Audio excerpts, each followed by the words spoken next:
talked a lot about maps. Based on your experience as the former head of EPA's Office of Water under the Obama administration, what challenges are posed by Mr. Ross's desire for maps? Are there other tools that the EPA has today that the agency can use to show the waters where protection is lost by the Trump rule? Thank you for that question. Yes, the question of developing maps for the Clean Water Act jurisdiction goes as far back as there was legislation before this committee in the 1980s to do that. What we found back then, and that things haven't changed, is that, first of all, developing national maps of jurisdictional waters would be prohibitively expensive.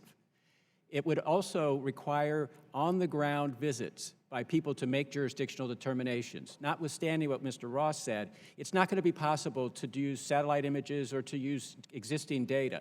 Most jurisdictional determinations are made by somebody going out onto the property to find out if it's jurisdictional. So that, to make a national map, you would then have to put people on the ground onto people's property who may have no interest in knowing whether there is a jurisdictional water or not, because they're not planning to pollute it or destroy it. They don't need a permit. So you would require a physical intrusion onto property all across the nation, anywhere there might be a water feature subject to the Clean Water Act, even to find out if it's not jurisdictional under the Clean Water Act.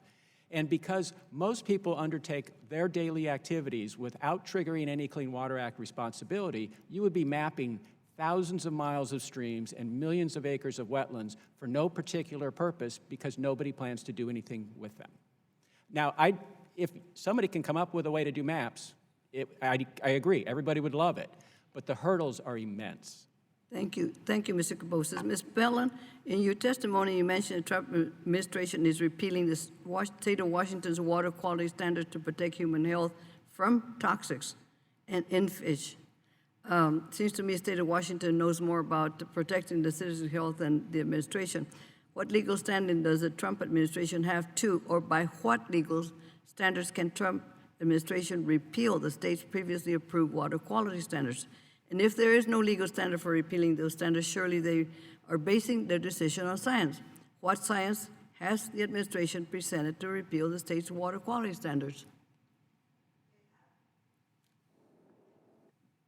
They have no legal standing to repeal Washington State's fish consumption rule, otherwise known as our human health criteria.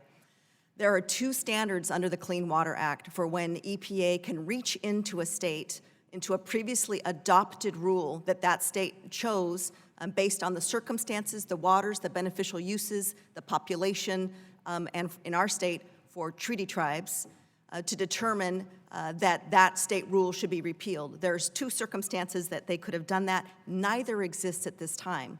One is that if we ask them to come in and repeal or revise based on a set of circumstances, which we have not, or two, if they determine essentially that the Clean Water Act is not being met.